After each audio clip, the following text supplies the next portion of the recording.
le chat, la belette et le petit lapin. Du palais d'un jeune lapin, dame Belette un beau matin, son parrain, c'est une rusée. Le maître étant absent, celui fut chose aisée. Elle porta chez lui ses panettes un jour, qu'il était allé faire à l'aurore sa cour, parmi le thym et la rosée.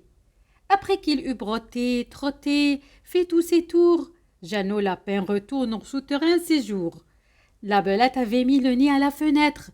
Ô Dieu hospitalier, que vois-je ici paraître dit l'animal chassé du paternel logis. Holà, madame la belette, que l'on déloge sans trompette, ou je vais avertir tous les rats du pays. La dame au nez pointu répondit que la terre était au prix. C'était un beau sujet de guerre, qu'un logis où lui-même il n'entrait qu'en rampant. Et quand ce serait un royaume, je voudrais bien savoir, dit-elle, quelle loi on a pour toujours fait l'octroi.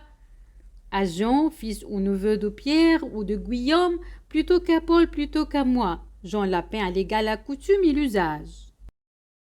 Ce sont, dit-il, leurs lois qui montent de ce logis, rendus maître et seigneur et qui de père en fils l'ont de pierre à ciment, puis à moi Jean transmis. Le premier occupant a su loi plus sage, or bien sans crier davantage.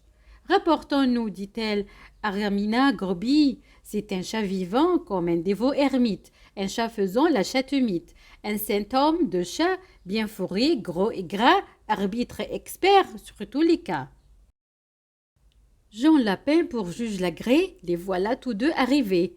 Devant sa majesté fourrée, Grippe-Menou leur dit « Mes enfants, approchez, approchez, je suis sourd, les ons en sont la cause. » L'un et l'autre approcha, ne craignant nulle chose.